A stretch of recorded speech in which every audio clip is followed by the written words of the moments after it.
හරි එහෙමනම් මේ වීඩියෝ එකෙන් ඒ කියන්නේ අපේ සීරීස් එකේ දෙවෙනි වීඩියෝ එකෙන් මම අද කියලා දෙන්නම් කොහොමද අපි YOLO version 5 එක setup කරගන්නේ කියන එක. එහෙමනම් ඔයාලට මුලින්ම පුළුවන් ඔයාලා Windows එක නම් තියෙනවා ඔයාලා git install කරගෙන git bash කියලා තියෙනවා ඒක install කරගන්න ඕනේ. ඊට පස්සේ ඔයාලා ගාව Anaconda එක install කරලා තියෙන්න ඕනේ. කියන්නේ Conda environment හදන්න අපිට අවශ්‍යයි. ඒ වගේම මුලින්ම අපි කරන්න ඕනේ එන්වයරන්මන්ට් එකක්. එහෙම නැත්නම් Conda environment එකක් හදාගන්න එක. ඉතින් අපි ඒක හදද්දී අපිට පුළුවන් මෙන්න මේ කෝඩ් එක යූස් කරන්න. මෙන්න මේ Conda create -n ඊට පස්සේ ඔයාලා කැමති environment name එකක් දෙන්න. ඒ වගේම මෙන්න මේ Python එක 3.8 වගේ දෙන්න. එතකොට ඔයාලට Python 3.8 version එක තියෙන Conda environment එක ඔයාලට ඔයාලගේ machine එක ඇතුලේ හදාගන්න පුළුවන්.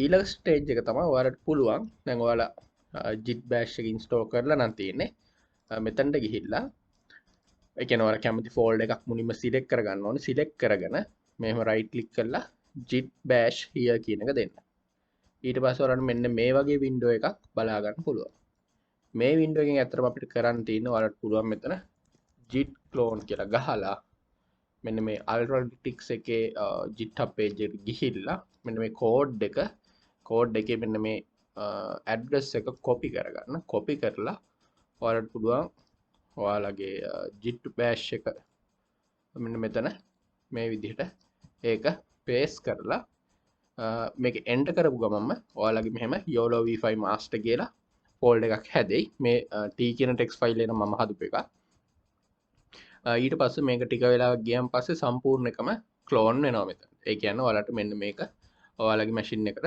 ඩවුන්ලෝඩ් කරගන්න පුළුවන්. ඊට පස්සේ තියෙන්නේ අපිට PyTorch එක ඉන්ස්ටෝල් කරගන්න අවශ්‍ය වෙනවා. එතකොට මේක ඉන්ස්ටෝල් කරගන්න ඕනේ අර ඔයාලා දැන් හදාගත්තනේ environment එක මම කියලා දෙන්නම් මෙහෙම. දැන් හිතන්නකෝ මෙතන ඔයාලගේ Yolov5 master එක ඩවුන්ලෝඩ් වුණා. ඊට පස්සේ ඔයාලට පුළුවන් මෙහෙම view ගිහින් command palette එකට යන්න. command palette එකේ select interpreter එකේ ඔයාලට පුළුවන් මෙන්න මෙහෙම ඔයාලා දැන් හදපු ඒ නමින් තියෙන environment එක මෙතනින් select කරලා මෙතනින් open in integrated terminal කියන එක දුන්නාම ඔයාලට පේනවා ඔයාලගේ නමින් ඒ කියන්නේ ඔයාලා හදපු ඒ environment එක මේ විදිහට open වෙනවා. ඊට පස්සේ පුළුවන් දැන් අපි මේක ඇතුළට PyTorch එහෙම install කරන්න ඕනේ. මෙන්න මෙතනින් ගිහිල්ලා මෙන්න මේ පල්ලෙහාට ගියාම ඔයාලට පේනවා ඔයාලගේ ඒ කියන්නේ OS එකට අදාළව මෙන්න මෙහෙම version එක තියෙනවා. දැන් ඔයාලට කූඩ අවශ්‍ය වෙන්නේ නැහැ මේක කරන්න. කූඩ තිබ්බොත් performances වැඩි වෙන එක විතරයි වෙන්නේ. එහෙම මම කූඩ එක කරන එක පස්සේ කියලා දෙන්නම්. කූඩ නැතුව කරනවා නම් මෙන්න මේ CPU කියන එක select කරාම ඔයාලට CPU version එක ගන්න පුළුවන්. එහෙම නැත්නම් කූඩ version එකක් ඔයාලගේ තියෙනවා නම් ඒ version එකට අදාළ කූඩ එක මෙතනින් තෝරගන්න ඕනේ. ඒ වගේම ඔයාලා graphic card එකට අදාළ නැති කූඩ එකක් නම් මෙතන තියෙන්නේ.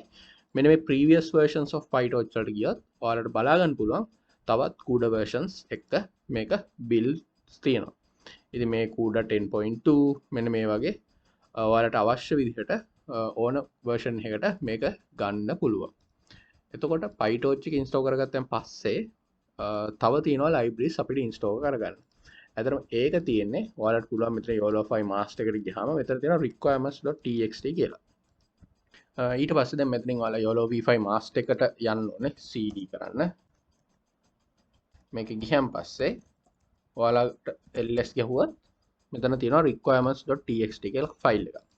දැන් අපි මෙතනින් කරන්න ඕනේ pip install මෙන්න මේ command එක ගහන්න. pip install -r කියන read කරනවා requirements.txt ෆයිල් එක. ඒක read කරලා ඒ කියන්නේ මේ තියෙන requirements ටික read කරලා මෙන්න මේ ටික pip install එකක් විතර මේ ටික install වෙනවා. මෙතන මේ torch කියන්නේ මේ PyTorch එක ඔයාලට කෙලින්ම PyTorch වෙනම install කරන්න නැතුව මෙතන තියෙන torch version එකෙම PyTorch එක install කරගන්නත් පුළුවන්. මම අතන කිව්වේ විශේෂයෙන්ම CUDA තියෙන අයට CUDA නැතුවත් මේක කිසිම අවුලක් නැතුව කරගන්න පුළුවන්.